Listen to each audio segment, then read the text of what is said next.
একটি নারী সৌভাগ্যবতী। আমাদের প্রত্যেকের জীবনে কিন্তু একটি করে সৌভাগ্যবতী আছে। কখনো সে মা, কখনো সে বোন, কখনো সে ঠাম্মা, যার সঙ্গে আমরা ছোটবেলাটা সেই দিনে ফিরে যাই। আবার কখনো সে আমাদের বান্ধবী, কখনো সে আমাদের ঘরণী।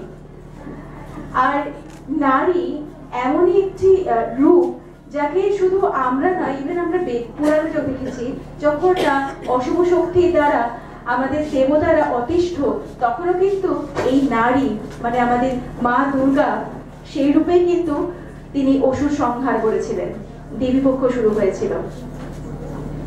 আজকে এই বিশেষ দিনে আমাদের সেই সৌভাগ্যবতীদের আমরা স্যালিউট জানাবো, যারা জীবনের প্রত্যেক দিন নানা বাধা বিপত্তি কাটিয়ে এই জীবন যুদ্ধে তারা নিজেদেরকে স্বাক্ষর রেখেছেন, তারা অত্যন্ত সফল হয়েছেন এই জীবন যুদ্ধে।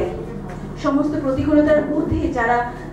কোজাগরী রায়চৌধুরী আমার আর একটা নাম আছে অনিন্দিতা, কিন্তু আজকে আমি এখানে এসেছি কোজাগরী হিসেবে। আজকে এখানে এসে দিদিদের দেখে খুব ভালো লাগছে, আপনাদের সবাইকে দেখে খুব ভালো লাগছে, এবং একটু টেনশনও হচ্ছে। আজকে সন্ধ্যেবেলা ইটিভি বাংলায় সৌভাগ্যবতী আসছে, আপনারা সৌভাগ্যবতীকে দেখতে চলেছেন, একটু ধূপকানি হচ্ছে, কিন্তু আপনাদের আশীর্বাদ ভালোবাসা থাকলে কোজাগরী নতুন পথ চলে অবশ্যই সাফল্য লাভ করবে, আমি জানি। আমি কোজাগরী, আমি আখির মা, আমি বাবুর বউ, আর আমি আমার শ্বশুরমশাই মেজ ছেলের বউ, মেজ বৌমা। আমার খুব ভালো লাগে। দীর্ঘ 17টা বছর বিয়ে হয়ে আমি আমার শ্বশুরবাড়িতে এসেছি। সকাল থেকে রাত পর্যন্ত যখন আমি আমার বাড়ির কাজগুলো করি, তখন আমার করতে খুব ভালো লাগে। প্রথম ভাবতাম, শ্বশুরমশাইকে বলেছিলাম যে আমি ছোট, আমি পারবো তো, পড়াশোনা বেশি তো শিখিনি, কিন্তু উনি ওনার ছেলে মানে আমার স্বামীকে লুকিয়ে আমাকে বিয়ে দিয়ে বাড়িতে আনেন। কিন্তু তারপর দীর্ঘ 17টা বছর কেটে গেছে, আমি সংসার করি। পর্দা থেকে ওপারে যারা বসে আছেন, আমার মা, আমার কাকিমা, আমার মাসি, আপনারা সবাই এই সিরিয়ালটা দেখলে, কোজাগরীকে দেখলে আপনারা নিজেদেরকে কোজাগরীর মধ্যে উপলব্ধি করতে পারবেন, ভাববেন হ্যাঁ আমরাও তো কোথাও না কোথাও কোজাগরী। তাই আমি আর কিছু বলবো না, আমি চাই আজ থেকে প্রত্যেক সোম থেকে শনি আপনারা কোজাগরীকে দেখুন, সৌভাগ্যবতী দেখুন সঙ্গে ছাড়া। আপনারা আপনাদের নিজেদেরকে খুঁজে পাবেন, নিজেদের জন্য দেখুন, আমাকে ভালোবেসে দেখুন। নমস্কার। Thank you. আমার তো প্রথম কথা বলি যে এখানে আসাটা আমার হোম কামিং এর মতো, কারণ এখানে অনেক মেয়েদের সঙ্গে আমার একটা যোগসূত্র তো রয়েছে। অনেকে আমার ওখানে নাচ শিখেছে, গান শিখেছে, আবৃত্তি শিখেছে, অনেক পারফরমেন্স করেছে। আর অলকাদি ইজ মাই রিয়েল দিদি। আমি I am so grateful to her, এত সুন্দর সুন্দর মেয়েদের আমাকে দেওয়ার জন্য। এবং ওদের মধ্যে একজন আজকে এখানে আছে, সোমা, ও আমার সঙ্গে এখন রেগুলার পারফর্ম করে, আমার সঙ্গে করে। সো বেশ এখনো বড় হয়ে গেছে ও, she is an achiever herself. হয়তো ওর কথাও আসবে এরপরে। I am really happy to be here. আর আমি ওর ছবি বড় বড় হোর্ডিংয়ে দেখছি কয়েকদিন ধরে। ওকে কোজাগরী বলেই ডাকি, এত সুন্দর একটা নাম যেই দিয়ে থাকুক। I really appreciate the name. আর ইনফ্যাক্ট was it only পরশুদিন না, পরশুদিন we were together, হ্যাঁ, শিক্ষায়তনে উইমেন অ্যাচিভার্স নিয়ে একটা সেমিনার ছিল। তো আমরা দুজনেই ওখানে প্যানেলিস্ট ছিলাম অনেকের মধ্যে। সেখানে আমি কিন্তু কোজাগরীদের কথাই বলেছি যে আজকে আমরা শুধু যাদের হোম মেকার বলে তাদের অ্যাচিভার ধরি না, তারা কিন্তু আমাদের সবাইকে একসঙ্গে ধরে রাখে, সংসার সুন্দর হয় তাদের জন্য। তাদের আমরা অ্যাচিভার বলে ধরি না। সেই অনেক কোজাগরীকে আজকে আমাদের সবার স্যালিউট।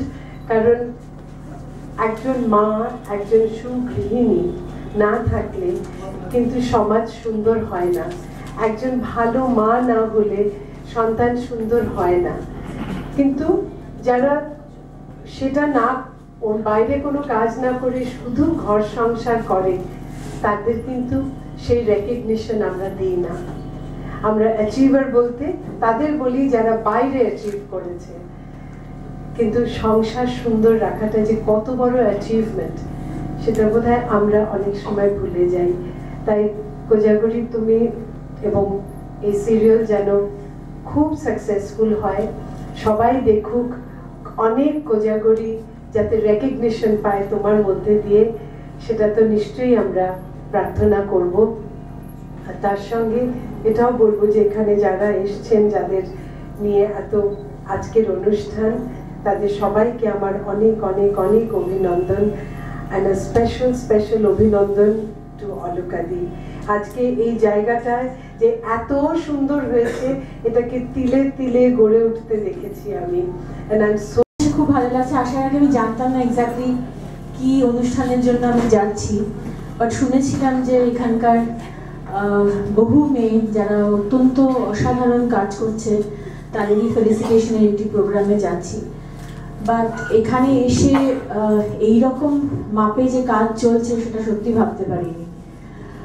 আমরা মহিলারা সবাই, যেটা আমরা বলছিলাম যে আমরা কথা বলছিলাম সেদিনকে একটি প্যানেল ডিসকাশনে, যে উইমেন অ্যাচিভার্স, এক তো বাড়ির মাদের মাসিদের যারা হোম মেকার, তাদের তো আমরা সেই রেকগনিশন দিই না। এবং যে কোনো মহিলাকেই আমার মনে হয় যে রাস্তার ধারে যে মাছ বিক্রি করছে বা আমার বাড়ির ডোমেস্টিক হেল্প, সবাইকেই, সব মহিলাকেই অনেক অসুবিধার মধ্যে দিয়ে একটা জায়গাতে পৌঁছতে হয়। একটা ছেলের পক্ষে সেটা অনেক বেশি সুবিধাজনক, বাট মেয়েদের কিন্তু অনেক রকম ডিফিকাল্টির মধ্যে দিয়ে সেই একটা পজিশন পেতে হয়। এবং এখানে আজকে যাদের ফেলিসিটেশন দেওয়া হবে 25 জন মহিলা এবং আপনারা 4 জন, আমি দুজনের কথা শুনছিলাম, আপনাদের জীবন যুদ্ধের কাহিনী, এবং সত্যি এটা একটা ইন্সপিরেশন। মানে আমার ভীষণ গর্ববোধ হচ্ছে যে আজকে একই মঞ্চে আপনাদের সঙ্গে বসে আছি, এবং আপনারা যে প্রতিকূলতার মধ্যে দিয়ে গিয়ে আজকে এই পজিশন পেয়েছেন এত স্ট্রাগল করে, সেটা সবার জন্য, সমস্ত মহিলার জন্য এটা একটা খুব মোটিভেশন এবং ইন্সপিরেশনের কথা। তো আরও এগিয়ে চলুন, আমার শুভেচ্ছা সবসময় আপনাদের সঙ্গে। এবং অফকোর্স অলকাদি, বহুদিন বাদে দেখা হলো অলকাদির সঙ্গে, এবং হোয়াট আ স্মল ওয়ার্ল্ড, জানতামই না যে এই সেন্টারটা আপনার হাতে তৈরি করা। তো খুব ভালো লাগছে এসে। থ্যাংক ইউ টাইমস আজকে এখানে ইনভাইট করার জন্য, really privileged. Thank you so much. খুবই আনন্দিত এবং গর্ব অনুভব করছি যে আজকে আমাকে বলা হয়েছে এই প্রোগ্রামেতে সামিল থাকা, কারণ আমি মনে করছি যে মেয়েদের সবচেয়ে সুন্দর জীবন হতে পারে, সবসময় হয় না কিন্তু হতে পারে, যদি তারা বিয়ে করে সুন্দর একটা সংসার স্থাপনা করতে পারে। কারণ মেয়েরাই কিন্তু আসলে সংসারটা করে রাখে, যেটা আগে আমার প্রিয় বোনেরা বলেছে। এখন এখানে আমার যেটা অভিজ্ঞতা সেটা হচ্ছে যে মেয়েরা ভীষণ ভীষণ নির্যাতিত, নিগৃহীত, এরকম একটা অবস্থা থেকে কিন্তু তারা খুব সুন্দর একটা সৌভাগ্যবতী জীবন যাপন করতে পারে, এবং আমরা এরকম শয়ে শয়ে দেখতে পাচ্ছি চোখের সামনে। যেটা তাই জন্য আমি সৌভাগ্যবতী এই প্রোগ্রামটাকে খুব এনডোর্স করছি, যে মেয়েরা বাইরে পা ফেলে কি করে ঘরের লক্ষ্মী হয় সেটা আমার চোখের সামনে পরের পর ভেসে উঠছে। আমাদের মেয়েরা তারা বাইরে গিয়ে চাকরি করছে, কাজ করছে, এখানে নানানভাবে। একটি মেয়ে আজকে এসেছে যে গত 15 দিন ধরে নিজের বাড়ি সারাচ্ছে, এবং তার নিজের টাকা দিয়ে তার শ্বশুর বাড়ি, এবং নতুন একটা ঘর তৈরি করেছে। তা এখন লক্ষ্মী ছাড়া তাকে কি বলা যায়? তা এখন এই গৃহলক্ষ্মী যে কি, সেটা চোখের সামনে দেখতে পাচ্ছি, এবং তারা কিন্তু নিজেদের সম্মানও বজায় রাখছে, যে শ্বশুর বাড়িতে স্বামীর সঙ্গে তারা যে নিজেদের পজিশন সুন্দরভাবে তৈরি করে নিচ্ছে। এটাই আমার শুনে খুব ভালো লাগবে। আজকে থিমও সেইটা, তাই আশা করি ভবিষ্যতে অনেক অনেক মেয়েরা এরকম ধরনের সুযোগ পাবে সামনে আসার, এবং তাদের যাতে একটু আমরা সমাজ থেকে তাদের সুনজরে দেখি, এবং প্রতিকূল অবস্থার থেকে তারা যদি একটা সুন্দর একটা অবস্থায় পৌঁছতে পারে, সেটা আরো বেশি যাতে আমরা সাধুবাদ জানাই। তাই এই আশা করে সবাইকে ধন্যবাদ দিয়ে বিশেষ করে ইটিভি এবং তার সঙ্গে আমাদের টাইমস অফ ইন্ডিয়া যারা এরকম একটা সুন্দর উদ্যোগ নিয়েছেন তাদের অনেক অনেক ধন্যবাদ জানিয়ে আছে।